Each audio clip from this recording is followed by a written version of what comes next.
वाहिगुरु साहिब जीओ।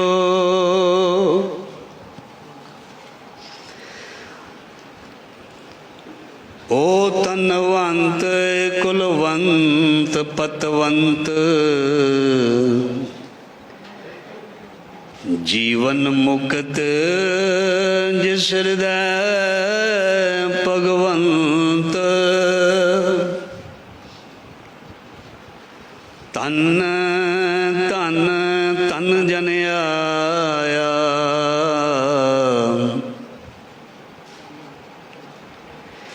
जिस प्रसाद सब जगत तराया।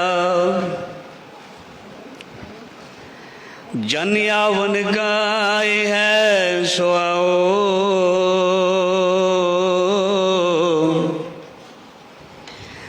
जन के संग चित आवे नाम। आप मुक्त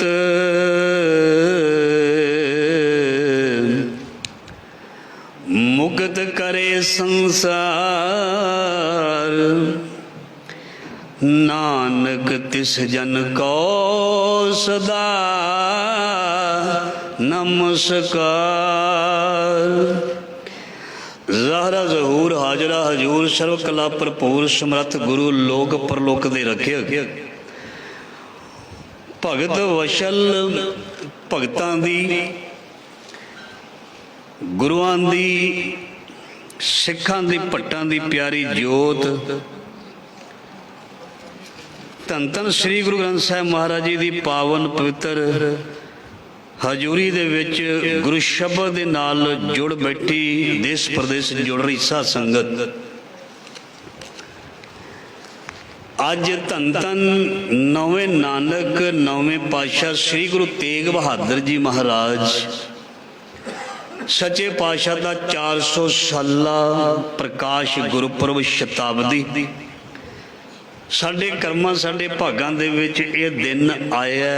इस पावन पवित्र गुरपुरब दीयां सरबत संगत नूं लख लख वधाइयां होण जी। गुरमत दा वाधा होवे, गुरसिੱਖੀ प्रफुल्लित होवे, नामदान इशनान अमृत वेला नितनेम, गुरु दी गोद गुरु दी सेवा दी बख्शिश सब ते होवे। अरदास करदे हां। आओ सीमित समय दे विच बहुत वड्डियां उपलब्धियां गुरु महाराज दियां सानू सिक्ख्या ते देन। थोड़े समय दे विच बहुती विचार हो जाती है गुरु दी बख्शिश दे नाल। सो आओ गुरु तेग बहादुर महाराज जी जिन्हां दा प्रकाश गुरुपुरब सारी दुनिया दे विच खंडां ब्रह्मंडां दे विच मनाया जा रहा है, याद किया जा रहा है। गुरु तेग बहादुर महाराज जी दा सारा जीवन सुनाउण दे लई सारी जिंदगी भी थोड़ी है। कोई असी कथा कोई असी प्रसंग थोड़े समय दे विच तुहाडे नाल साझा नहीं कर सकते। इस दी टू दी पॉइंट जो सानू सिक्ख्या मिली है, जो सानू दात दी है गुरु तेग बहादुर महाराज जी ने शॉर्टली संखेप दे विच वो तुहाडे नाल विचार साझी है। गुरु तेग बहादुर महाराज जी जिन्हां दा प्रकाश अप्रैल महीने दे विच साध संगत जी अमृतसर साहब जी दी धरती ते गुरु हरगोबिंद पातशाह छेवें नानक मीरी पीरी दे मालक उन्हां दे गृह विखे माता नानकी दी कुख दे विचों होया। ये पंजवें सपुत्र सन अपने सतगुरु धन धन गुरु हरगोबिंद महाराज जी दे। सो सब तो बड़े बाबा गुरदिता जी, बाबा अणी राय जी, बाबा अटल राय जी, बाबा सूरजमल जी, ते ये फिर पंजवें नंबर ते त्यागमल जी, ते फिर इन्हां दी छेवीं सी भैन वीरो। जद गुरु तेग बहादुर महाराज जी का प्रकाश होया पावन पवित्र धरती ते, ਗੁਰੂ ਹਰਗੋਬਿੰਦ ਮਹਾਰਾਜ ਜੀ ਗੁਰੂ ਰਾਮਦਾਸ ਜੀ ਦੀ ਗੋਦ ਵਿੱਚ ਬੈਠ ਕੇ ਗੁਰੂ ਸ਼ਬਦ ਦਾ ਕੀਰਤਨ ਸਰਵਣ ਕਰ ਰਹੇ ਸੀ। ਸਿੱਖਾਂ ਨੇ ਜਾ ਕੇ ਮੈਸੇਜ ਦਿੱਤਾ, ਮਹਾਰਾਜ ਜੀ ਤੁਹਾਡੇ ਘਰ ਵਿਖੇ ਸਾਹਿਬਜ਼ਾਦੇ ਨੇ ਅਵਤਾਰ ਲਿਆ ਹੈ। ਤੇ ਗੁਰੂ ਮਹਾਰਾਜ ਜੀ ਕੀਰਤਨ ਸਰਵਣ ਕਰਨ ਤੋਂ ਬਾਅਦ ਛੇਵੇਂ ਨਾਨਕ ਪਾਤਸ਼ਾਹ ਗੁਰੂ ਹਰਗੋਬਿੰਦ ਮਹਾਰਾਜ ਜੀ ਜਾ ਕੇ ਆਪਣੇ ਲਾਲ ਨੂੰ ਦੇਖਦੇ ਹਨ ਔਰ ਉਸ ਨੂੰ ਆਪਣੀ ਗੋਦੀ ਦੇ ਵਿੱਚ ਉਠਾ ਲੈਂਦੇ ਹਨ। ਗੋਦੀ ਦੇ ਵਿੱਚ ਉਠਾ ਕੇ ਮਹਾਰਾਜ ਜੀ ਉਸ ਵੱਲ ਤੱਕਦੇ ਹਨ। ਤੱਕਣ ਦੇ ਵਿੱਚ ਫਰਕ ਹੈ, ਤੱਕਣ ਦੇ ਵਿੱਚ ਫਰਕ ਹੈ, ਮਹਿਸੂਸ ਕਰਨ ਵਿੱਚ ਫਰਕ ਹੈ। ਜਿਸ ਤਰੀਕੇ ਦੇ ਨਾਲ ਗੁਰੂ ਪਾਤਸ਼ਾਹ ਆਪਣੇ ਸੁਪੁੱਤਰ ਨੂੰ ਤੱਕ ਰਹੇ ਨੇ, ਮਹਿਸੂਸ ਕਰ ਰਹੇ ਨੇ ਔਰ ਨਾਲ ਹੀ ਸਿਰ ਝੁਕਾ ਰਹੇ ਨੇ। ਤੇ ਭਾਈ ਬਿਧੀ ਚੰਦ ਨੇ ਪੁੱਛ ਲਿਆ, ਸੱਚੇ ਪਾਤਸ਼ਾਹ ਅੱਜ ਤੁਹਾਡੇ ਚਿਹਰੇ ਦੀ ਰੌਣਕ ਕੋਈ ਬਹੁਤ ਵੱਡਾ ਸੁਨੇਹਾ ਮੈਸੇਜ ਦੇ ਰਹੀ ਹੈ। ਅੱਜ ਕੋਈ ਅਗੰਮੀ ਜਿਵੇਂ ਕੋਈ ਗੱਲਬਾਤ ਹੁੰਦੀ ਹੈ ਇਵੇਂ ਝਲਕ ਪੈ ਰਹੀ ਹੈ। ਇੱਕ ਤੁਸੀਂ ਨਮਸਕਾਰ ਜਾਂ ਆਪਣਾ ਸਿਰ ਝੁਕਾਇਆ ਇਸ ਬਾਲਕ ਨੂੰ, ਇਹ ਕੀ ਕਾਰਨ ਹੈ? ਸੋ ਗੁਰੂ ਹਰਗੋਬਿੰਦ ਮਹਾਰਾਜ ਜੀ ਨੇ ਬਚਨ ਕੀਤੇ ਸੀ ਉਸ ਵੇਲੇ, ਇਹ ਸਾਡਾ ਜਿਹੜਾ ਪੁੱਤਰ ਹੈ ਇਹ ਦੁਨੀਆ ਦੇ ਵਿੱਚ ਉਹ ਕਾਰਜ ਕਰੇਗਾ ਜਿਹੜਾ ਕਿਸੇ ਨੇ ਕੀਤਾ ਨਹੀਂ ਹੈ। ਇਹ ਸਾਡਾ ਜਿਹੜਾ ਸੁਪੁੱਤਰ ਹੈ, ਇਹਦਾ ਅੱਗਿਓਂ ਜਿਹੜਾ ਪੁੱਤਰ ਹੈ ਉਹ ਇਦਾਂ ਦੇ ਕਾਰਜ ਕਰੇਗਾ ਜਿਸ ਦੇ ਬਾਰੇ ਕੋਈ ਲਿਖ ਨਹੀਂ ਸਕਦਾ, ਕਹਿ ਨਹੀਂ ਸਕਦਾ। ਦੁਨੀਆ ਦੇ ਵਿੱਚ ਇਦਾਂ ਦੇ ਕਾਰਜ ਕਿਸੇ ਨੇ ਕੀਤੇ ਨਹੀਂ ਹੋਣਗੇ। ਗੁਰੂ ਹਰਗੋਬਿੰਦ ਮਹਾਰਾਜ ਜੀ ਨੇ ਬਹੁਤ ਪਿਆਰ ਦੇ ਨਾਲ ਇਸ਼ਾਰੇ ਕਰ ਦਿੱਤੇ ਸੀ ਗੁਰੂ ਤੇਗ ਬਹਾਦਰ ਮਹਾਰਾਜ ਜੀ ਦੇ ਬਾਰੇ। ਆਉਣ ਵਾਲੇ ਸਮੇਂ ਦੇ ਵਿੱਚ ਇਹ ਕੀ ਬਣਨਗੇ। ਸੋ ਤਿਆਗ ਦੀ ਮੂਰਤ ਤੇ ਕਿਹਾ ਹੀ ਜਾਂਦਾ ਹੈ ਗੁਰੂ ਤੇਗ ਬਹਾਦਰ ਮਹਾਰਾਜ ਜੀ ਨੂੰ। ਅਵਸਥਾ ਹੁੰਦੀ ਹੈ ਸਾਧ ਸੰਗਤ ਜੀ ਆਪਣੀ ਆਪਣੀ। ਕਈ ਬਾਲਕ ਹੁੰਦੇ ਨੇ ਚੰਚਲ, ਕਿ ਬਹੁਤੇ ਬੋਲਣ ਵਾਲੇ ਹੁੰਦੇ ਨੇ, ਕਿ ਘੱਟ ਬੋਲਣ ਵਾਲੇ ਹੁੰਦੇ ਨੇ, ਕਈ ਕਿਸੇ ਤਰ੍ਹਾਂ ਦੇ ਹੁੰਦੇ ਨੇ, ਆਪਣੀ ਆਪਣੀ ਹੈਬਿਟ ਹੈ। ਗੁਰੂ ਤੇਗ ਬਹਾਦਰ ਮਹਾਰਾਜ ਜੀ ਸ਼ੁਰੂ ਤੋਂ ਹੀ ਕਹਿੰਦੇ ਘੱਟ ਬੋਲਣ ਵਾਲੇ ਔਰ ਇੱਕ ਬੈਰਾਗ ਦੀ ਮੂਰਤ ਵਾਂਗੂ ਉਸ ਅਕਾਲ ਪੁਰਖ ਦੇ ਨਾਲ ਜਿਵੇਂ ਕੋਈ ਜੁੜੀ ਹੋਈ ਆਤਮਾ ਹੁੰਦੀ ਹੈ, ਆਨੰਦ ਵਿੱਚ ਰਹਿੰਦੀ ਹੈ, ਇਸ ਤਰ੍ਹਾਂ ਦੀ ਮੂਰਤ ਸਨ। ਇਹਨਾਂ ਦੇ ਇਸ ਚਿਹਰੇ ਨੂੰ, ਹਾਵ ਭਾਵ ਨੂੰ ਦੇਖ ਕੇ ਹੀ ਰੱਖਿਆ ਸੀ ਨਾਮ ਇਹਨਾਂ ਦਾ ਤਿਆਗਮਲ। ਔਰ ਸਾਰੀ ਜਿਹੜੀ ਸਿੱਖਿਆ ਹੈ ਜੀਵਨ ਦੇ ਵਿੱਚ, ਐਜੂਕੇਸ਼ਨ ਜਿਹੜੀ ਹੈ ਉਹ ਵੀ ਬਹੁਤ ਵਧੀਆ ਤਰੀਕੇ ਦੇ ਨਾਲ ਗੁਰੂ ਹਰਗੋਬਿੰਦ ਮਹਾਰਾਜ ਜੀ ਨੇ ਇਹਨਾਂ ਦਾ ਇੰਤਜ਼ਾਮ ਕੀਤਾ। ਪਹਿਲਾ ਸ੍ਰੀ ਅੰਮ੍ਰਿਤਸਰ ਸਾਹਿਬ, ਕੀਰਤਪੁਰ ਸਾਹਿਬ, ਬਾਬਾ ਬਕਾਲਾ ਸਾਹਿਬ, ਆਨੰਦਪੁਰ ਸਾਹਿਬ, ਇਸ ਤਰ੍ਹਾਂ ਪੜਾਅ ਗੁਜ਼ਰਦੇ ਹੋਏ ਕਰਦੇ ਹੋਏ ਮਹਾਰਾਜ ਜੀ ਅਲੱਗ-ਅਲੱਗ ਜਗ੍ਹਾ ਤੇ ਪਹੁੰਚੇ। ਸੋ ਇਹਨਾਂ ਦੇ ਬਾਰੇ ਬਹੁਤ ਕੁਝ ਲਿਖਿਆ, ਤੁਸੀਂ ਬੜੀ ਵਾਰ ਸੁਣ ਚੁੱਕੇ ਹੋ ਗੁਰੂ ਤੇਗ ਬਹਾਦਰ ਮਹਾਰਾਜ ਜੀ ਦੇ ਬਾਰੇ। ਜਦ ਬਾਬਾ ਗੁਰਦਿੱਤਾ ਜੀ ਜਿਹੜੇ ਵੱਡੇ ਭਾਈ ਸਨ ਜਾਂ ਭਰਾ ਸਨ, ਉਹਨਾਂ ਦੀ ਸ਼ਾਦੀ ਤੇ ਬਹੁਤ ਵਧੀਆ ਸੋਹਣੇ ਕੱਪੜੇ, ਬਹੁਤ ਕੀਮਤੀ ਮਾਲਾ, ਦੁਸ਼ਾਲੇ ਇਸ ਤਰ੍ਹਾਂ ਤਿਆਰ ਕਰਕੇ ਸੋ ਇਹਨਾਂ ਦੀ ਮਾਤਾ ਨੇ ਇਹਨਾਂ ਨੂੰ ਭੇਜਿਆ ਸੀ ਜੱਜ ਦੇ ਨਾਲ ਵਿਆਹ ਤੇ ਇਹਨਾਂ ਨੂੰ ਕਿਸੇ ਨੇ ਲਿਖਿਆ ਵੀ ਤਿਆਰੀ ਵੇਲੇ, ਕਿਸੇ ਨੇ ਲਿਖਿਆ ਉੱਥੇ ਪਹੁੰਚ ਕੇ ਮਹਾਰਾਜ ਜੀ ਨੇ ਆਪਣੇ ਜਿਹੜੇ ਵਸਤਰ ਹੈ,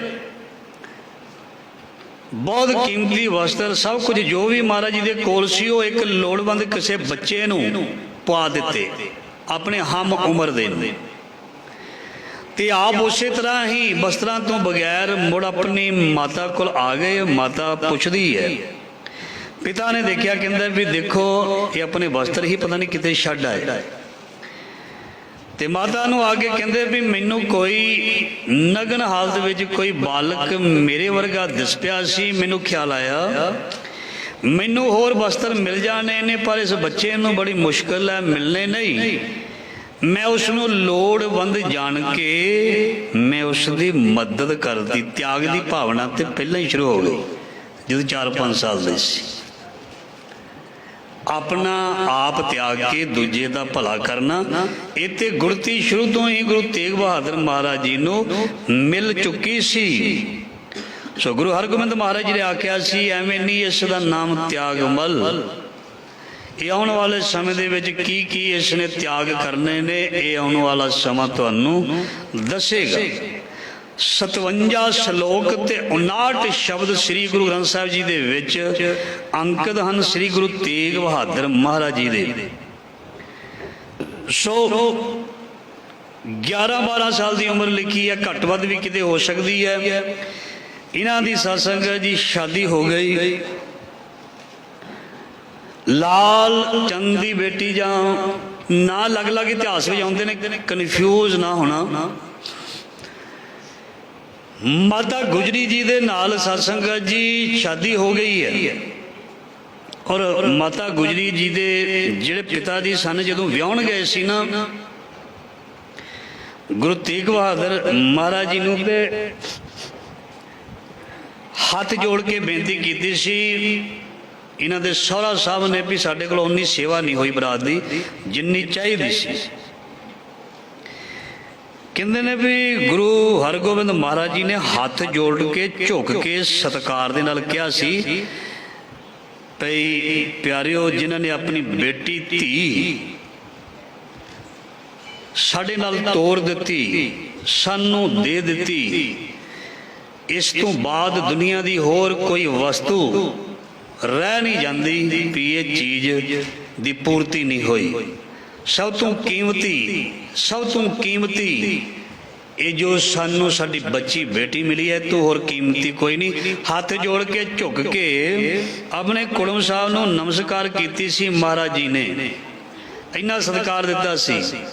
ਸੋ ਗੁਰੂ ਤੇਗ ਬਹਾਦਰ ਮਹਾਰਾਜ ਜੀ ਦੀ ਸ਼ਾਦੀ, ਮਤਲਬ ਵਿਆਹ ਤੋਂ ਬਾਅਦ ਲਗਭਗ 30 ਸਾਲ ਤੋਂ ਉੱਪਰ ਗੁਜ਼ਰ ਗਏ ਸਨ। ਉਹਨਾਂ ਦੇ ਘਰ ਕਹਿੰਦੇ ਕੋਈ ਔਲਾਦ ਨਹੀਂ ਸੀ ਹੋਈ। 30 ਸਾਲ ਦੇ ਬਾਅਦ ਧੰਨ ਧੰਨ ਗੋਬਿੰਦ ਰਾਏ ਉਸ ਅਕਾਲ ਪੁਰਖ ਦੇ ਰੂਪ ਦੇ ਵਿੱਚ ਮਾਤਾ ਗੁਜਰ ਕੌਰ ਜੀ ਦੀ ਕੁੱਖ ਤੋਂ ਸਾਧ ਸੰਗਤ ਜੀ ਵਾਹ ਪ੍ਰਗਟਿਓ ਮਰਦ ਅਗੰਮੜਾ ਵਰਿਆਮ ਅਕੇਲਾ, ਵਾਹ ਵਾਹ ਗੋਬਿੰਦ ਸਿੰਘ ਆਪੇ ਗੁਰ ਚੇਲਾ। ਸੋ ਇਹਨਾਂ ਦੇ ਸਾਧ ਸੰਗਤ ਜੋ ਸੁਪੁੱਤਰ ਗੁਰੂ ਗੋਬਿੰਦ ਸਿੰਘ ਮਹਾਰਾਜ ਜੀ ਹੋਏ ਸੀ, ਉਹਨਾਂ ਵਰਗਾ ਦੁਨੀਆ ਦੇ ਵਿੱਚ ਕੋਈ ਹੋ ਨਹੀਂ ਸਕਦਾ। ਸੋ ਇਹਨਾਂ ਦੀ ਜਿਹੜੀ ਸੀ ਵਿਰੋਧਤਾ, ਉਹ ਸ਼ੁਰੂ ਤੋਂ ਹੀ ਹੋਣੀ ਸ਼ੁਰੂ ਹੋ ਚੁੱਕੀ ਸੀ। ਭਾਈ ਗੁਰਦਿੱਤਾ ਦੇ ਵੱਡੇ ਸੁਪੁੱਤਰ ਜਿਹੜੇ ਸੀ ਧੀਰਮਲ, ਉਹ ਅਕਸਰ ਜਿਹੜੇ ਸੀ ਉਹ ਈਰਖਾ ਦੇ ਵਿੱਚ ਰਹਿੰਦੇ ਸਨ। ਤੇ ਗੁਰੂ ਹਰਗੋਬਿੰਦ ਮਹਾਰਾਜ ਜੀ ਨੇ ਕੀਰਤਪੁਰ ਸਾਹਿਬ ਜਦੋਂ ਚਲੇ ਗਏ ਨਾ, ਮਹਾਰਾਜ ਦਾ ਸਾਰਾ ਪਰਿਵਾਰ ਗੁਰੂ ਤੇਗ ਬਹਾਦਰ ਮਹਾਰਾਜ ਜੀ ਦਾ, ਤੇ ਗੁਰੂ ਹਰਗੋਬਿੰਦ ਮਹਾਰਾਜ ਜੀ ਨੇ ਆਪਣਾ ਆਖਰੀ ਸਮਾਂ ਜਾਣ ਕੇ ਜਿਹੜੀ ਗੁਰਗੱਦੀ ਸੀ ਆਪਣੇ ਪੋਤਰੇ ਗੁਰੂ ਹਰਰਾਏ ਸਾਹਿਬ ਜੀ ਨੂੰ ਦੇ ਦਿੱਤੀ। ਭਾਈ ਗੁਰਦਿੱਤਾ ਦੇ ਬੇਟੇ ਗੁਰੂ ਹਰਰਾਏ ਸਾਹਿਬ, ਮਤਲਬ ਆਪਣੇ ਪੋਤਰੇ ਨੂੰ ਗੱਦੀ ਦੇ ਦਿੱਤੀ। ਤੇ ਫਿਰ ਗੁਰੂ ਕੇ ਮਹਿਲ ਮਾਤਾ ਨਾਨਕੀ ਨੇ ਕਿਹਾ ਸੀ ਵੀ ਆਪ ਜੀ ਦੇ ਜਿਹੜੇ ਸੁਪੁੱਤਰ ਨੇ ਤਿਆਗਮਲ ਜੀ, ਇਹਨਾਂ ਦੇ ਅੰਦਰ ਰੱਬ ਦਾ ਇੰਨਾ ਪਿਆਰ, ਇੰਨਾ ਸਹਿਜ, ਇੰਨੀ ਬੰਦਗੀ, ਇੰਨੀ ਚੜ੍ਹਦੀ ਕਲਾ, ਤੁਸੀਂ ਗੁਰਗੱਦੀ ਜਿਹੜੀ ਹੈ ਸੋ ਆਪਣੇ ਪੁੱਤਰ ਨੂੰ ਛੱਡ ਕੇ ਪੋਤਰੇ ਨੂੰ ਦੇ ਦਿੱਤੀ। ਤੇ ਮਹਾਰਾਜ ਜੀ ਨੇ ਕੁਝ ਬਚਨ ਕੀਤੇ ਸੀ, ਸਮਾਂ ਆ ਰਿਹਾ ਹੈ, ਇਹ ਸਭ ਕੁਝ ਵਾਪਰਨਾ, ਇਹ ਸਭ ਕੁਝ ਹੋਣਾ, ਇਸ ਤਰ੍ਹਾਂ ਹੋਣਾ, ਤੁਸੀਂ ਇਸ ਤਰ੍ਹਾਂ ਕਰੋ।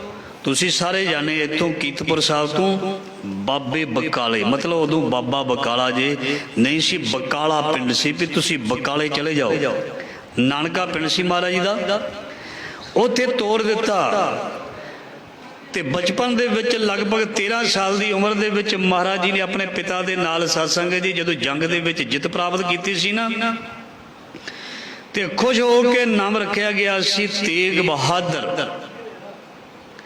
ਜਿੱਥੇ ਤੇਗ ਬਹਾਦਰ ਸਤਸੰਗ ਮਹਾਰਾਜ ਜੀ ਤਿਆਗ ਦੀ ਮੂਰਤ ਬਹੁਤ ਹੀ ਵਿਰਾਗ ਮਈ ਢੰਗ ਦੇ ਨਾਲ ਜੀਵਨ ਬਤੀਤ ਕਰਦੇ ਸਨ, ਉੱਥੇ ਉਹ ਤਲਵਾਰ ਦੇ ਵੀ ਧਨੀ ਸਨ। ਉੱਥੇ ਤਲਵਾਰ ਦੇ ਹੁਨਰ ਵੀ ਉਹਨਾਂ ਨੂੰ ਆਉਂਦੇ ਸਨ ਚਲਾਉਣ ਦੇ, ਤੇ ਔਰ ਜਿੱਤ ਵੀ ਪ੍ਰਾਪਤ ਕੀਤੀ ਸੀ। ਸੋ ਮਹਾਰਾਜ ਜੀ ਨੇ ਬਕਾਲੇ ਆ ਕੇ ਉੱਥੇ ਸਤਸੰਗ ਜੀ ਆਪਣੇ ਨਾਨਕਿਆਂ ਦੇ ਪਿੰਡ ਆ ਕੇ ਸਤਸੰਗ ਜੀ ਉੱਥੇ ਪ੍ਰਮਾਤਮਾ ਦੀ ਬੰਦਗੀ ਕੀਤੀ, ਔਰ ਬਹੁਤ ਸਮਾਂ ਉੱਥੇ ਲਿਖਿਆ ਵੀ ਭੋਰੇ ਦੇ ਵਿੱਚ ਬਹਿ ਕੇ ਮਹਾਰਾਜ ਜੀ ਨੇ ਬੰਦਗੀ ਕੀਤੀ। ਭੋਰੇ ਦਾ ਮਤਲਬ ਕੋਈ ਐਸੀ ਥਾਂ ਨਹੀਂ ਜਿੱਥੇ ਅਸੀਂ ਕਿੰਤੂ ਕਰੀਏ, ਜਿਵੇਂ ਅਸੀਂ ਘਰ ਦੇ ਵਿੱਚ ਇੱਕ ਵੱਖਰਾ ਕਮਰਾ ਸੈਪਰੇਟ ਬਣਾ ਲੈਂਦੇ ਹਾਂ ਵੀ ਜਿੱਥੇ ਇਕਾਂਤ ਹੋਵੇ, ਜਿੱਥੇ ਸ਼ਾਂਤੀ ਹੋਵੇ, ਜਿੱਥੇ ਹਵਾ ਆਉਂਦੀ ਹੋਵੇ, ਵੀ ਉੱਥੇ ਕੋਈ ਡਿਸਟਰਬੈਂਸ ਨਾ ਹੋਵੇ, ਅਸੀਂ ਉਹ ਕਮਰਾ ਬਣਾ ਲੈਂਦੇ ਹਾਂ। ਪੁਰਾਣੇ ਸਮਿਆਂ ਦੇ ਵਿੱਚ ਗੁਫਾਵਾਂ ਦੇ ਵਿੱਚ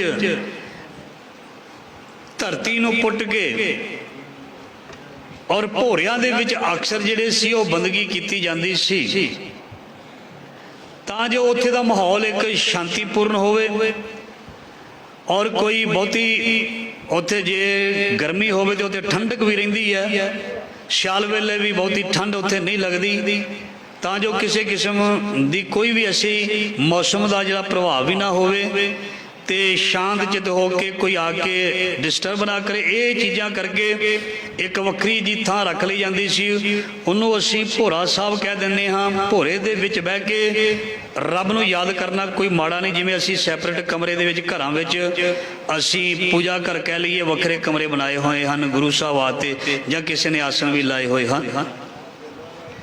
ਸੋ ਗੁਰੂ ਤੇਗ ਬਹਾਦਰ ਮਹਾਰਾਜ ਜੀ ਨੇ ਬੰਦਗੀ ਕੀਤੀ, ਉਸ ਰੱਬ ਦੇ ਨਾਲ ਜੁੜੇ। ਇੱਧਰ ਗੁਰੂ ਹਰਕ੍ਰਿਸ਼ਨ ਮਹਾਰਾਜ ਜੀ ਨੂੰ ਸਤਸੰਗ ਜੀ ਗੱਦੀ ਮਿਲ ਚੁੱਕੀ ਸੀ, ਔਰ ਉਹ ਗੁਰੂ ਨਾਨਕ ਮਹਾਰਾਜ ਜੀ ਦੇ 8ਵੇਂ ਵਾਰਸ ਸ੍ਰੀ ਹਰਕ੍ਰਿਸ਼ਨ ਧਿਆਈ ਹੈ, ਜਿਸ ਡਿੱਠੇ ਸਭ ਦੁਖ ਜਾਏ।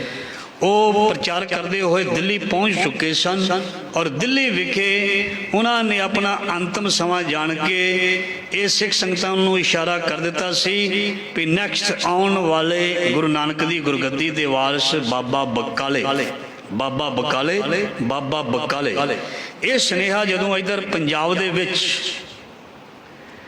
ਧੀਰਮਲ ਨੂੰ ਮਿਲਿਆ ਸੀ, ਬਾਬਾ ਗੁਰਦਿੱਤਾ ਜੀ ਦੇ ਬੇਟੇ ਨੂੰ, ਤੇ ਜਿਹੜਾ ਆਦਿ ਗ੍ਰੰਥ ਸੀ ਉਸ ਵੇਲੇ ਉਹ ਵੀ ਉਹਦੇ ਕੋਲ ਸੀ, ਇਸ ਕਰਕੇ ਉਹਨਾਂ ਦਾ ਪ੍ਰਭਾਵ बढ़ ਰਿਹਾ ਸੀ। ਤੇ ਇਸ ਕਰਕੇ ਕੁਝ ਸੰਗਤ ਜਿਹੜੀ ਸੀ ਉਧਰ ਜਾਣੀ ਸ਼ੁਰੂ ਹੋ ਗਈ। ਉਹਨਾਂ ਨੇ ਵੀ ਆਪਣੇ ਵੱਲ ਖਿੱਚਣਾ ਸ਼ੁਰੂ ਕਰ ਦਿੱਤਾ ਵੀ ਹੁਣ ਗੁਰੂ ਨਾਨਕ ਦੀ ਗੁਰਗੱਦੀ ਦੇ ਵਾਰਿਸ ਅਸੀਂ ਹਾਂ। ਜਦੋਂ ਧੀਰਮਲ ਨੂੰ ਦੇਖਿਆ ਤੇ ਹੋਰ ਸੋਢੀ ਬਾਈ ਇਕੱਠੇ ਹੋ ਗਏ।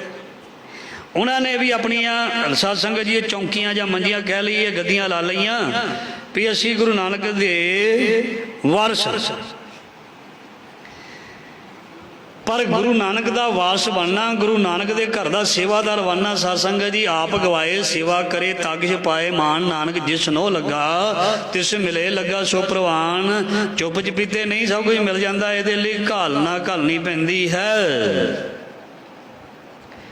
ਸੇਵਾ ਕਮਾਉਣੀ ਪੈਂਦੀ ਹੈ। ਸਤਿਗੁਰ ਕੀ ਸੇਵਾ ਗਾਖੜੀ ਸਿਰ ਦੀਜੇ ਆਪ ਗਵਾਏ। ਸਤਿਗੁਰੂ ਜੀ ਦੀ ਬਖਸ਼ਿਸ਼ ਪ੍ਰਾਪਤ ਕਰਨ ਦੇ ਲਈ, ਸਤਿਗੁਰ ਦੇ ਵਾਰਿਸ ਬਣਨ ਦੇ ਲਈ, ਕੌਮ ਦੇ ਵਾਰਿਸ ਬਣਨ ਦੇ ਲਈ ਆਪਾਂ ਕੁਰਬਾਨ ਕਰਨਾ ਪੈਂਦਾ। ਆਪਣੇ ਅੰਦਰੋਂ ਸਤਸੰਗ ਜੀ ਹਉਮੈ ਮੈਂ ਮੇਰੀ ਨੂੰ ਖਤਮ ਕਰਨਾ ਪੈਂਦਾ। ਸੋ 22 ਮੰਜੀਆਂ ਕਹਿੰਦੇ ਲੱਗ ਚੁੱਕੀਆਂ ਸਨ। ਸੋ ਇਸ਼ਾਰੇ ਤੁਸੀਂ ਸਮਝਣਾ, ਤੇ ਇਹ 22 ਮੰਜੀਆਂ ਨੇ ਬਹੁਤ ਖਲਾਰਾ ਪਾ ਦਿੱਤਾ ਸੀ ਕੌਮ ਦੇ ਵਿੱਚ। ਉਸ ਸਮੇਂ ਤੇ ਅੱਜ ਦੇ ਸਮੇਂ ਦੇ ਵਿੱਚ ਕੋਈ ਬਹੁਤਾ ਫਰਕ ਨਹੀਂ, ਤਰੱਕੀ ਹੋਈ ਹੈ ਇਸ ਕੰਮ ਦੇ ਵਿੱਚ। ਹੁਣ ਹਜ਼ਾਰਾਂ ਦੀ ਗਿਣਤੀ ਦੇ ਵਿੱਚ ਸਤਸੰਗ ਜੀ ਵੱਗ ਜਿਹਨੂੰ ਕਹਿੰਦੇ ਆ ਨਾ ਪੰਜਾਬੀ ਦੇ ਵਿੱਚ, ਤੁਸੀਂ ਸਮਝਦੇ ਹੋਵੋਗੇ, ਜਿਵੇਂ ਪਸ਼ੂਆਂ ਤੇ ਡੰਗਰਾਂ ਦੇ ਵੱਗ ਹੁੰਦੇ ਨੇ ਗੁਸਤਾਖੀ ਮਾਗ, ਭੇਖੀਆਂ ਦੇ ਵੀ ਵੱਗ ਹੀ ਹੁੰਦੇ ਨੇ। ਇਹ ਸ਼ਬਦ ਭੇਖੀ ਵਾਸਤੇ ਹੈ, ਗੁਰਮੁਖਾਂ ਦੀ ਭੀੜ ਵਾਸਤੇ ਨਹੀਂ। ਜਿਹੜੇ ਭੇਖੀ ਲੋਕਾਂ ਨੂੰ ਠੱਗਾਂ ਦੇ ਲਈ ਤੁਰੇ ਨੇ ਉਹ ਵੱਗ ਹੀ ਹੁੰਦੇ ਆ। ਉਹ ਐਸਾ ਵਗ ਅੱਗੇ ਤੇ 22 ਮੰਜੀਆਂ ਦੇ ਰੂਪ ਦੇ ਵਿੱਚ ਸੀ, ਹੁਣ ਹਜ਼ਾਰਾਂ ਦੇ ਰੂਪ ਦੇ ਵਿੱਚ ਹੈ। ਇਹਦੇ ਲਈ ਮੈਂ ਆਪ ਜੀ ਦੇ ਨਾਲ ਇੱਕ ਵਿਚਾਰ ਸਾਂਝੀ ਕਰਕੇ ਸਮਾਪਤੀ ਕਰਨ ਲੱਗਾ ਨਾ, ਥੋੜੀ ਇਕਾਗਰਤਾ ਬਖਸ਼ਣੀ, ਥੋੜੀ ਇਕਾਗਰਤਾ ਬਖਸ਼ਣੀ। ਅਕਸਰ ਇਹ ਸ਼ਲੋਕ ਸੁਣਦੇ ਹੁੰਦੇ ਅਸੀਂ ਗੁਰੂ ਤੇਗ ਬਹਾਦਰ ਦਾ, ਭੈ ਕਾਹੂ ਕੋ ਦੇਤ ਨਹਿ ਪੈ ਮਾਨਤ ਆਨ। ਆ ਜਿਹੜੀ ਮੈਂ ਤੁਹਾਡੇ ਨਾਲ ਵਿਚਾਰ ਸਾਂਝੀ ਕਰਨ ਲੱਗਾ, ਜੇ ਤੁਹਾਡਾ ਧਿਆਨ ਹੋਏਗਾ ਤੇ ਤੁਹਾਨੂੰ ਪਤਾ ਲੱਗੇਗਾ ਮੈਂ ਕੀ ਕਹਿਣਾ ਚਾਹੁੰਦਾ। ਬਹੁਤ ਪਿਆਰੀ ਵਿਚਾਰ ਹੈ। ਗੁਰੂ ਗੋਬਿੰਦ ਰਾਏ ਦਾ ਇੱਕ ਕੰਪਲੇਂਟ ਗਈ ਗੁਰੂ ਤੇਗ ਬਹਾਦਰ ਮਹਾਰਾਜ ਜੀ ਦੇ ਕੋਲ ਵੀ ਤੁਹਾਡਾ ਜਿਹੜਾ ਗੋਬਿੰਦ ਰਾਏ ਹੈ ਨਾ, ਜਦੋਂ ਹਾਕਮ ਗਲੀ ਦੇ ਵਿੱਚੋਂ ਲੰਘਦੇ ਆ, ਇਹ ਉਹਨਾਂ ਵੱਲ ਦੇਖ ਕੇ ਹੱਸਦੇ ਆ ਤੇ ਹੋਰ ਵੀ ਬੱਚਿਆਂ ਨੂੰ ਨਾਲ ਲੈ ਲੈਂਦੇ ਆ ਤੇ ਉਹਨਾਂ ਦੇ ਅੱਗੇ ਸਿਰ ਨਹੀਂ ਝੁਕਾਉਂਦੇ। ਤੇ ਇਹ ਮੈਸੇਜ ਜਦੋਂ ਮਹਾਰਾਜ ਜੀ ਨੇ ਪੜ੍ਹਿਆ ਸੀ ਤੇ ਮਹਾਰਾਜ ਜੀ ਨੇ ਇੱਕ ਰਿਟਨ ਲਿਖਿਆ ਕੁਛ, ਉਹ ਕਹਿੰਦੇ ਲਿਖਤ ਅੱਜ ਵੀ ਪਈ ਹੋਈ ਹੈ, ਕਹਿੰਦੇ ਮੇਰੇ ਗੋਬਿੰਦ ਨੇ ਜੋ ਕੀਤਾ ਸਹੀ ਕੀਤਾ। ਪੁਰਾਤਨ ਸਮੇਂ ਦੇ ਵਿੱਚ ਮਤਲਬ ਜਦੋਂ ਵੀ ਕੋਈ ਰਾਜੇ ਜਾਂ ਹਾਕਮ ਲੰਘਦੇ ਸੀ, ਗੁਲਾਮੀ ਦੀ ਨਿਸ਼ਾਨੀ ਹੁੰਦੀ ਸੀ, ਲੋਕ ਕੰਧਾਂ ਦੇ ਨਾਲ ਲੱਗ ਜਾਂਦੇ ਸੀ ਤੇ ਸਿਰ ਝੁਕਾ ਦਿੰਦੇ ਸੀ। ਭੈ ਕਾਹੂ ਕੋ ਦੇਤ ਨਹਿ ਪੈ ਮਾਨਤ ਆਨ। ਇਹ ਗੁਲਾਮੀ ਨੂੰ ਸਵੀਕਾਰ ਨਾ ਕਰਨਾ ਕਿੱਥੇ ਤੱਕ ਚੱਲਿਆ, ਧਿਆਨ ਦੇਣਾ। ਮਹਾਰਾਜ ਜੀ ਕਹਿੰਦੇ ਰਿਟਨ ਲਿਖਿਆ, ਸਾਡੇ ਗੋਬਿੰਦ ਨੇ ਜੋ ਕੀਤਾ ਭਲਾ ਕੀਤਾ, ਚੰਗਾ ਕੀਤਾ, ਇਹਨੇ ਮਾੜਾ ਨਹੀਂ ਕੀਤਾ। ਅਸੀਂ ਜੇ ਝੁਕਾਂਗੇ ਤੇ ਗੁਰੂ ਨਾਨਕ ਸਾਡਾ ਝੁਕਿਆ ਹੈ ਸ਼ਬਦ ਦੇ ਅੱਗੇ। ਉਹਨੇ ਬਾਬਰ ਨੂੰ ਜਾਵਰ ਆਖਿਆ, ਭੈ ਕਾਹੂ ਕੋ ਦੇਤ ਨਹਿ ਪੈ ਮਾਨਤ ਆਨ। ਤੇ ਮਹਾਰਾਜ ਜੀ ਨੇ ਇਹੀ ਗੱਲ ਫਿਰ ਸਾਧ ਸੰਗਤ ਜੀ ਕਹਿ ਦਿੱਤੀ ਸੀ ਵੀ ਸਿੱਖ ਜਿਹੜਾ ਜੇ ਉਹ ਝੁਕੇਗਾ ਤੇ ਸ਼ਬਦ ਦੇ ਅੱਗੇ ਹੀ ਝੁਕੇਗਾ, ਫਿਰ ਬਾਬੇ ਦਾ ਪੋਤਾ ਉਸ ਸਰਹੰਦ ਦੀ ਕਚਹਿਰੀ ਦੇ ਵਿੱਚ, ਧਿਆਨ ਦੇਣਾ, ਇਹੀ ਚੀਜ਼ ਜਿਹੜੀ ਹੈ ਸਰਹੰਦ ਦੀ ਕਚਹਿਰੀ ਦੇ ਵਿੱਚ ਜਦੋਂ ਬਾਬਾ ਜ਼ੋਰਾਵਰ ਸਿੰਘ ਤੇ ਫਤਿਹ ਸਿੰਘ ਨੂੰ ਇੰਟਰ ਹੋਣ ਦੇ ਲਈ ਅੰਦਰ ਕਿਹਾ ਸੀ, ਉੱਥੇ ਵੀ ਗੇਟ ਇਸ ਤਰ੍ਹਾਂ ਦਾ ਬਣਾਇਆ ਹੋਇਆ ਸੀ ਵੀ ਝੁੱਕ ਕੇ ਸਲਾਮ ਕਰਨ। ਤੇ ਮਾਤਾ ਗੁਜਰ ਕੌਰ ਜੀ ਨੇ ਆਪਣੇ ਪੋਤਿਆਂ ਨੂੰ ਸਮਝਾਇਆ ਹੋਇਆ ਸੀ, ਜਿਵੇਂ ਤੁਹਾਡਾ ਦਾਦਾ, ਜਿਵੇਂ ਤੁਹਾਡਾ ਬਾਪ ਪਿਤਾ ਜ਼ਾਲਮ ਦੇ ਜ਼ੁਲਮ ਅੱਗੇ ਨਹੀਂ ਸੀ ਨਾ ਝੁਕਿਆ, ਉਸੇ ਤਰ੍ਹਾਂ ਤੁਸੀਂ ਵੀ ਨਹੀਂ ਝੁਕਣਾ, ਉਸੇ ਤਰ੍ਹਾਂ ਤੁਸੀਂ ਵੀ ਨਹੀਂ ਝੁਕਣਾ। ਇਹ ਮੈਸੇਜ ਉਹਨਾਂ ਦੇ ਲਈ ਨਹੀਂ ਸੀ ਕੇਵਲ, ਇਹ ਅੱਜ ਜਿਹੜੀ ਕੌਮ ਹੈ ਨਾ ਮਹਾਰਾਜ ਜੀ ਦੀ, ਸੱਚੇ ਪਾਤਸ਼ਾਹ ਦੀ, ਅੱਜ ਸਾਨੂੰ ਵੀ ਇਹ ਮੈਸੇਜ ਅੱਜ ਮਿਲ ਰਿਹਾ ਵੀ ਸਿੱਖ ਨੇ ਜਦੋਂ ਵੀ ਝੁਕਣਾ ਹੈ ਧੰਨ ਧੰਨ ਸ੍ਰੀ ਗੁਰੂ ਗ੍ਰੰਥ ਸਾਹਿਬ ਜੀ ਦੇ ਅੱਗੇ ਝੁਕਣਾ, ਨਮਸਕਾਰ ਕਰਨੀ, ਹੋਰ ਝੁਕਣਾ ਨਹੀਂ। ਝੁਕਣ ਦਾ ਮਤਲਬ ਹੁੰਦਾ ਹੈ ਮੰਨਣਾ। ਇਹ ਵੀ ਨਾ ਸਮਝ ਲਵੇ ਹੁਣ ਕੋਈ ਵੀ ਮੈਂ ਤੇ ਹੁਣ ਕਿਸੇ ਦੇ ਅੱਗੇ ਝੁਕਣਾ ਨਹੀਂ, ਕਿਸੇ ਨੂੰ ਫਤਿਹ ਵੀ ਨਹੀਂ ਬੁਲਾਉਣੀ। ਇਹ ਨਾ ਕਰਿਓ ਕਿ ਕਿਤੇ ਨੂੰਹ ਸੱਸ ਅੱਗੇ ਨਾ ਝੁਕਣਾ ਬੰਦ ਕਰ ਦੇਵੇ, ਮੱਥਾ ਹੀ ਨਾ ਟੇਕੇ ਉਹਨੂੰ, ਕਿਉਂਕਿ ਭਾਈ ਸਾਹਿਬ ਨੇ ਕਿਹਾ ਸੀ ਝੁਕਣਾ ਨਹੀਂ ਕਿਸੇ ਅੱਗੇ।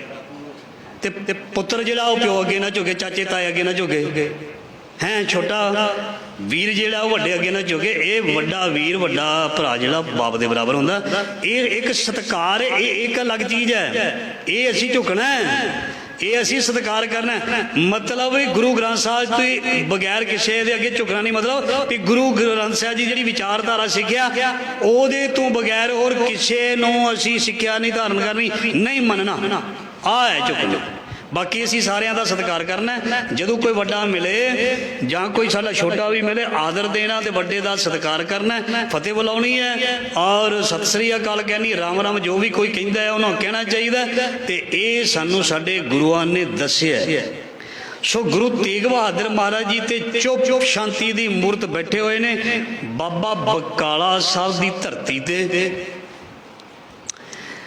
ਇਧਰ ਸਾਧ ਸੰਗਤ ਜੀ ਰੌਲਾ ਪਿਆ ਹੋਇਆ, ਸਾਰੇ ਕਹਿੰਦੇ ਨੇ ਮੈਂ ਸਭ ਕੁਛ, ਮੈਂ ਗੁਰੂ। ਬਾਣੀ ਵਿੱਚ ਲਿਖਿਆ ਸਭ ਕੋ ਪੂਰਾ ਆਪੇ ਹੋਵੇ, ਘਟ ਨਾ ਕੋਈ ਆਖੈ, ਆਪਸ ਕੋ ਦੀਰਘ ਕਰ ਜਾਣੇ ਔਰਨ ਕੋ ਲਗ ਮਾਤ। ਮੈਂ ਜਿਵੇਂ ਪਹਿਲਾਂ ਬੇਨਤੀ ਕੀਤੀ ਹੈ, ਗੁਰੂ ਨਾਨਕ ਦਾ ਵਾਰਸ ਬਣਨਾ, ਗੁਰੂ ਨਾਨਕ ਦਾ ਸੇਵਾਦਾਰ ਬਣਨਾ, ਜਿਨ ਮਸਤਕ ਧੁਰ ਹਰ ਲਿਖਿਆ ਤਿਨਾ ਸਤਿਗੁਰ ਮਿਲਿਆ। ਰਾਮ ਰਾਜੇ ਪੂਰਬ ਕਰਮ ਅੰਕੁਰ ਜਬ ਪ੍ਰਗਟੇ, ਭੇਟਿਓ ਪੁਰਖ ਰਸਕ ਬੈਰਾਗੀ, ਮਿਟਿਓ ਅੰਧੇਰ ਮਿਲਤ ਹਰ ਨਾਨਕ, ਜਨਮ ਜਨਮ ਕੀ ਸੋਈ ਜਾਗੀ। ਜੋ ਵੀ ਸਾਧ ਸੰਗਤ ਜੀ ਤੁਸੀਂ ਇੱਥੇ ਆਉਂਦੇ ਹੋ ਨਾ, ਤੁਸੀਂ ਸੰਗਤ ਰੂਪ ਦੇ ਵਿੱਚ, ਅਸੀਂ ਗੁਰੂ ਘਰ ਦੇ ਸੇਵਾਦਾਰਾਂ ਦੇ ਰੂਪ ਦੇ ਵਿੱਚ ਵਿਚਰਦੇ ਹਾਂ। ਸਾਡਾ ਕੋਈ ਪੂਰਬਲਾ ਸੰਬੰਧ ਹੈ ਤਾਂ ਇੱਥੇ ਆ ਕੇ ਬਹਿੰਦੇ, ਐਵੇਂ ਥੋੜ੍ਹੋ ਹੈ। ਸਾਰੀ ਦੁਨੀਆ ਥੋੜ੍ਹੋ ਇੱਥੇ ਬੈਠੀ ਹੈ, ਕਿੱਡੀ ਵੱਡੀ ਮਿਆਣੀ ਹੈ, ਕਿੱਡਾ ਵੱਡਾ ਮਹੱਲਾ ਹੈ। ਤੁਸੀਂ ਚੰਦ ਬੈਠੇ ਹੋ ਸੰਗਤ ਦੇ ਰੂਪ ਦੇ ਵਿੱਚ ਤੇ ਕੁਝ ਸੇਵਾਦਾਰਾਂ ਦੇ ਰੂਪ ਦੇ ਵਿੱਚ, ਸਾਰੇ ਥੋੜ੍ਹੋ ਹੈ। ਇਹ ਪੂਰਵ ਕਰਮ ਅੰਕੁਰ ਜਬ ਪ੍ਰਗਟੇ ਭੇਟਿਓ ਪੁਰ ਖਰਸਕ ਬੈਰਾਗੀ। ਮਹਾਰਾਜ ਜੀ ਨੇ ਜਿਸ ਤੋਂ ਜੋ ਕਰਾਉਣਾ ਉਹ ਕਰਾ ਕੇ ਰਹਿਣਾ, ਜੋ ਸੇਵਾ ਲੈਣੀ ਉਹ ਲੈ ਕੇ ਰਹਿਣੀ ਹੈ। ਜੇ ਮੈਂ ਕਹਾਂ ਵੀ ਮੈਂ ਹੋਰ ਕੋਈ ਕੰਮ ਕਰ ਲਾਂ, ਮੈਂ ਹੋਰ ਕੋਈ ਕੰਮ ਮਹਾਰਾਜ ਜੀ ਨੇ ਹੋਣ ਹੀ ਨਹੀਂ ਦੇਣਾ, ਇਹੀ ਕੰਮ ਕਰਨਾ। ਜਿਵੇਂ ਗੁਰੂ ਦੀ ਕਿਰਪਾ ਨਾਲ, ਗੁਰੂ ਨੇ ਬੜੀ ਕਿਰਪਾ ਕੀਤੀ ਹੈ, ਸਭ ਕੁਝ ਰੱਬ ਨੇ ਦਿੱਤਾ, ਗੁਣ ਵੀ ਦਿੱਤਾ ਸਾਧ ਸੰਗਤ। ਟੇਲਰ ਮਾਸਟਰਿੰਗ ਦਾ ਬੜਾ ਵਧੀਆ ਔਰ ਵਧੀਆ ਮਾਰਕੀਟ ਵੀ ਦਿੱਤੀ ਹੈ ਬਾਜ਼ਾਰ ਦੇ ਵਿੱਚ। ਮੈਂ ਜਿੰਨੀ ਵਾਰੀ ਵੀ ਸ਼ੁਰੂ ਕਰਨ ਦੀ ਕੋਸ਼ਿਸ਼ ਕੀਤੀ, ਨਹੀਂ ਕੀਤਾ, ਕਦੀ ਮਾਰੇ ਬਾਹਰ ਭੇਜ ਦਿੰਦੇ ਨੇ, ਕਦੀ ਕਿਧਰੇ ਪ੍ਰਚਾਰ ਵਾਸਤੇ। ਇਸ ਕਰਕੇ ਉਹੀ ਹੋਣਾ ਜੋ ਭਾਗਾਂ ਦੇ ਵਿੱਚ ਲਿਖਿਆ। ਜਿਹਦੇ ਕੋਲੋਂ ਜਿਹੜੀ ਸੇਵਾ ਲੈਣੀ ਉਹ ਕੋਸ਼ਿਸ਼ ਕਰ ਲਏ, ਜੋ ਮਰਜ਼ੀ ਕਰ ਲਏ। ਨਾ ਧੱਕੇ ਦੇ ਨਾਲ ਸੇਵਾ ਸਾਧ ਸੰਗਤ ਦੀ ਕੀਤੀ ਜਾ ਸਕਦੀ, ਲਈ ਜਾ ਸਕਦੀ ਹੈ, ਨਾ ਸਾਧ ਸੰਗਤ ਦੀ ਛੱਡੀ ਜਾ ਸਕਦੀ ਹੈ। ਮਹਾਰਾਜ ਜੀ ਕਹਿੰਦੇ ਜਿਸ ਤੂੰ ਕਰਾਵੇ ਮੁਕਤ ਭੁਗਤ ਜੁਗਤ ਤੇਰੀ ਸੇਵਾ, ਜਿਸ ਤੂੰ ਆਪ ਕਰਾਹੇ ਤਹਾਂ ਬੈਕੁੰਠ ਜਹ ਕੀਰਤਨ ਤੇਰਾ, ਤੂੰ ਆਪੇ ਸ਼ਰਧਾ ਲਾਹੇ। ਸੋ ਜਿਨ੍ਹਾਂ ਨੂੰ ਗੁਰੂ ਦੀ ਗੋਦ ਮਿਲਦੀ ਹੈ ਕਿਸੇ ਵੀ ਰੂਪ ਦੇ ਵਿੱਚ, ਉਹ ਆਪਣੇ ਆਪ ਨੂੰ ਭਾਗਾਂ ਵਾਲੇ ਸਮਝਣ ਜੀ। ਸੋ 22 ਮੰਜੀਆਂ ਨੇ ਬਹੁਤ ਰੌਲਾ ਪਾਇਆ ਹੋਇਆ ਸੀ ਤੇ ਫਿਰ ਸਾਧ ਸੰਗਤ ਜੀ ਬਿੱਧ ਬਣਦੀ ਹੈ। ਮੈਂ ਸਮਾਪਤੀ ਵੱਲ ਵਧਾਂ। ਗੁਰੂ ਤੇਗ ਬਹਾਦਰ ਨੇ ਬੜੀ ਕਿਰਪਾ ਕੀਤੀ ਹੈ। ਗੁਰੂ ਤੇਗ ਬਹਾਦਰ ਮਹਾਰਾਜ ਜੀ ਨੇ ਹਰ ਕੌਮ ਨੂੰ ਉੱਚਾ ਉਠਾ ਦਿੱਤਾ। ਮੈਂ ਰਾਤੀ ਵੀ ਗੁਰਮੁਖ ਪਿਆਰਿਆਂ ਨਾਲ ਵਿਚਾਰ ਕਰ ਰਿਹਾ ਸੀ।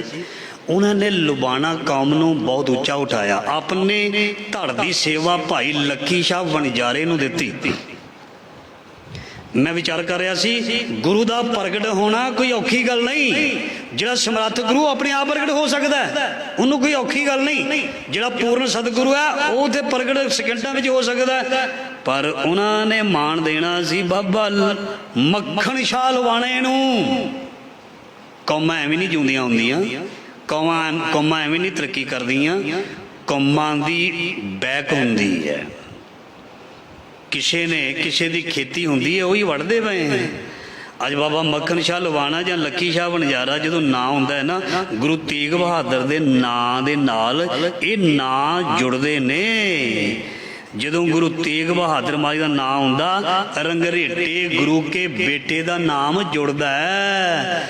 ਜਦੋਂ ਗੁਰੂ ਗੋਬਿੰਦ ਸਿੰਘ ਦਾ ਨਾਮ ਆਉਂਦਾ, ਉਹਨਾਂ ਦੇ ਪਿਆਰੇ ਸ਼ੀਂਬਾ, ਨਾਈ, ਝੂਰ, ਖੱਤਰੀ, ਇਹ ਸਾਰਿਆਂ ਨੂੰ ਮਹਾਰਾਜ ਜੀ ਨੇ ਮਾਣ ਦਿੱਤਾ।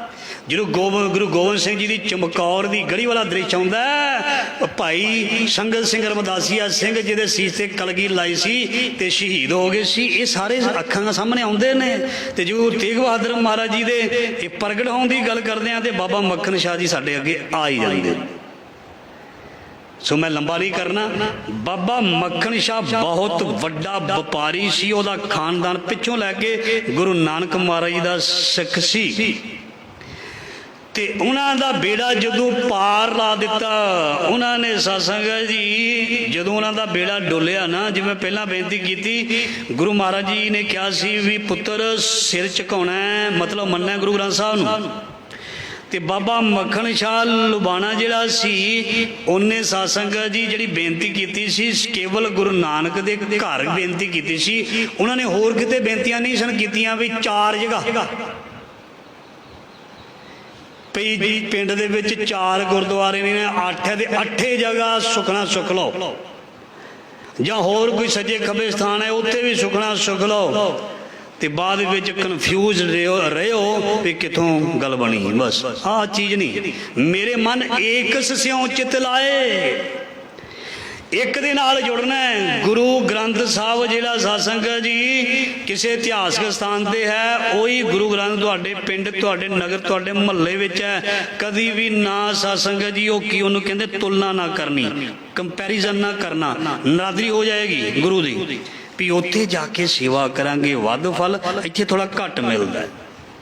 ਸਾਨੂੰ ਤਾਂ ਇੱਥੋਂ ਹੀ ਮਿਲੀ ਜਾਂਦਾ ਸਾਧ ਸੰਗਤ ਜੀ। ਉੱਥੇ ਵੀ ਵਿਸ਼ਵਾਸ, ਅੱਗੇ ਪਿੱਛੇ ਜਿੱਥੇ ਵੀ ਗੁਰੂ ਮਹਾਰਾਜ ਦੇ ਸਥਾਨ ਨੇ, ਧਾਰਮਿਕ ਸਥਾਨ ਨੇ, ਉੱਥੇ ਵੀ ਜਾਈਦਾ।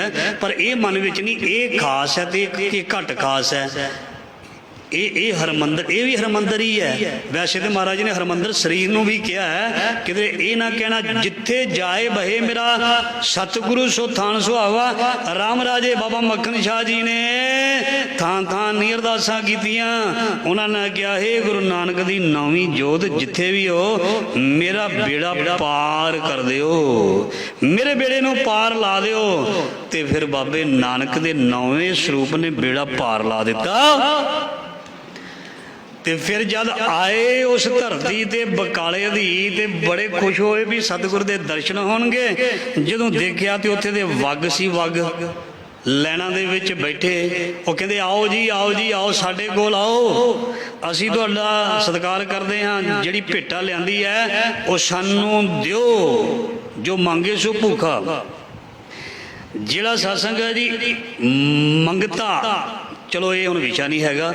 ਜਿਹੜਾ ਅੰਦਰ ਮੰਗ ਰੱਖ ਕੇ ਸਤਸੰਗ ਜੀ ਕੋਈ ਚੀਜ਼ ਕਰਦਾ ਹੈ, ਮਹਾਰਾਜ ਜੀ ਕਹਿੰਦੇ ਉਹਦੇ ਅੰਦਰ ਭੁੱਖਾਂ ਜਿਹੜੀਆਂ ਬਣੀਆਂ ਰਹਿਣਗੀਆਂ। सेवा करते हुए नहकामी जिसको खुद प्राप्त स्वामी। ते फिर बाबा मक्खन शाह जी ने सत्संग जी पंज पंज कह लीए, दो कह लीए।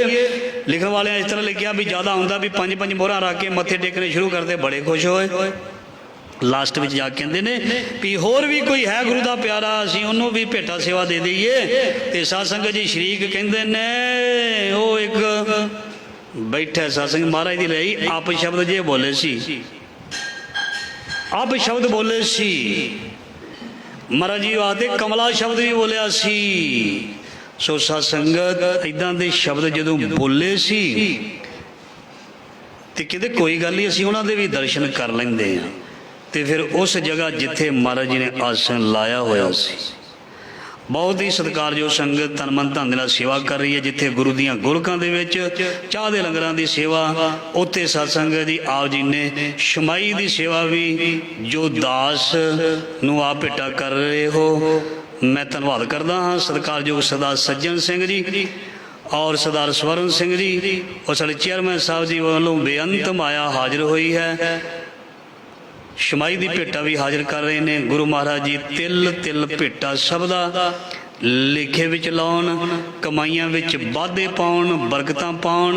सत्संग जी गुरु दी शरण दे विच कोई भी तिल तिल आ जाता है, क्योंकि जो कोई भी चीज़ है, चाहे पैसा है, चाहे कोई अनाज है, कोई भी चीज़ है, ये जाना किसी ना किसी दे मुख दे विच है, संगत दे ये लिखे लगना लगना है। कभी ये ना समझा करो मेरा आ पैसा जरा इधरले पासे लगे, क्योंकि जिला कोई भी पैसा जिला इकट्ठा होंदा है, चलो ये भी एक विचार कर लवां, वो सत्संग जी तरीके दे नाल उसनूं इस्तेमाल करना चाहिए और हुंदा है। जिथे जरूरत हुंदी है संगतां दी सहूलत वास्ते वो चीज़ जिहड़ी है वो लियाई जाती है। कोई भी समागम होवे वो लिखे जाते हैं। आज अज समागम हो रहा है, ये बड़ी गुरु की कृपा हुई है। अचानक मैनू सैकटरी साहब ने फोन किया, कहते भी तुहानूं पता कितनी तरीक है? मैं कहा भी मैनू अजे कन्फर्म नहीं तरीक, जिहड़ी 400 साल वाली कोई 18 कही जाता सी, कोई एक, सो एक तो पक्की सी। कहते भी वो दिन असीं मनाउणा। मैं कहा जी कोई गल नहीं, वधिया गल है, चंगी गल है। सो तुसीं याद दवा दिता, साडी भी ड्यूटी है, तुहाडी भी ड्यूटी है।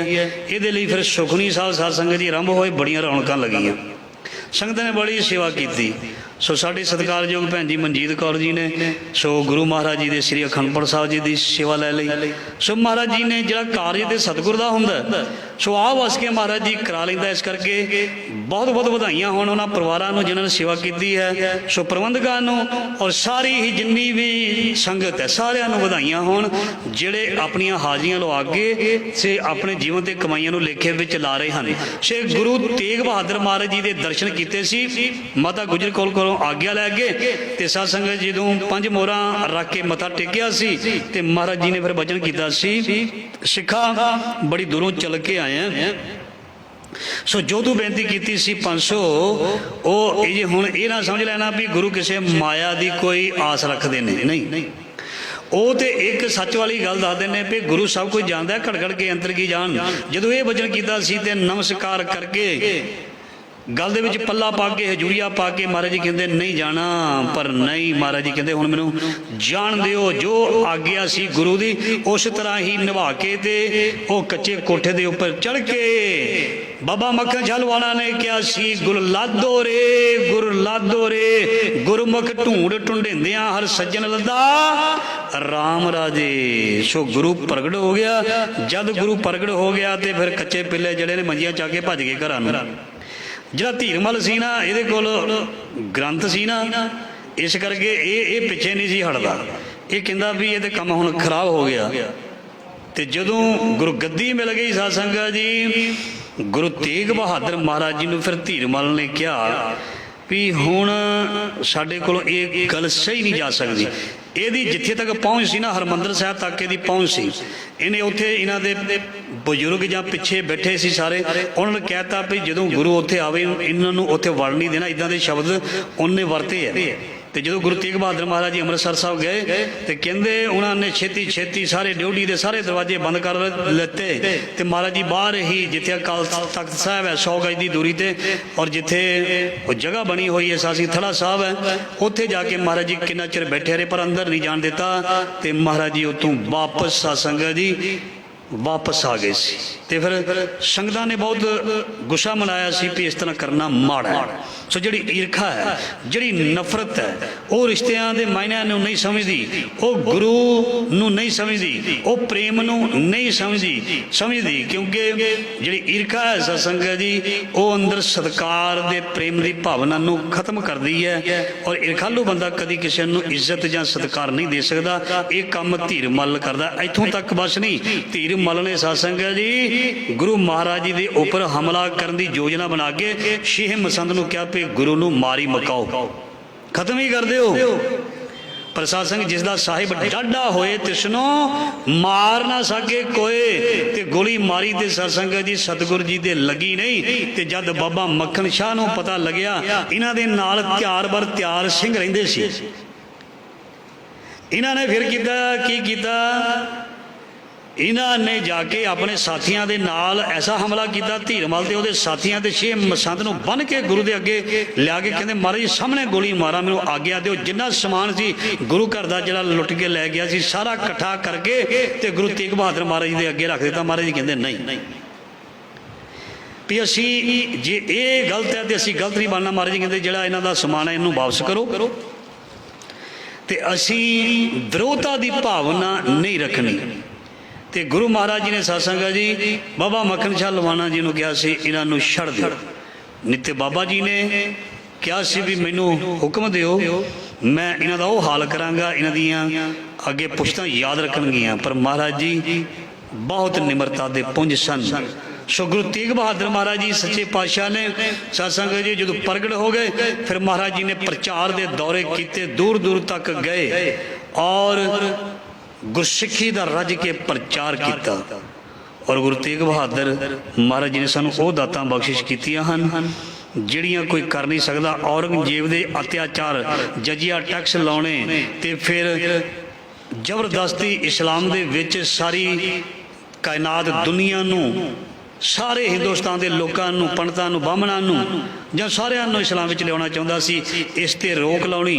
फिर उन्होंने किवें साध संगत जी कश्मीरी पंडितां की पुकार ते दूसरे दे लई अपने आप नूं साध संगत जी शहीद करवा दिता ते और सारे संसार की धर्म की वो चादर बन के निवड़े। और अज भी सदा ही साडे लई वो साध संगत जी एक सिक्ख्यादायक हन, एक साडे लई ज्ञान दे सागर हन और सदा ही असी उन्हां नूं याद करते रहांगे। आखिरी बेनती, जिथे असी सिख कौम उन्होंने याद कर रहे हाँ उत्थे जिन्ने भी भारत विच हिंदुस्तान दे जिन्ने भी लोग रहिंदे केवल हिंदू नहीं, जे हिंदुस्तान सलामत है, भारत सलामत है, जे किसी को धार्मिक अपने धर्म की आज़ादी है तो गुरु तेग बहादुर करके है। तिलक जंजू राखा प्रभ ताका किनो बड़ो कलूम साखा। गुरु तेग बहादुर नूं सारे ही भारत वर्ष के लोगों नूं याद करना चाहिए। जिहड़ा याद नहीं करेगा वो अकिरत घन है।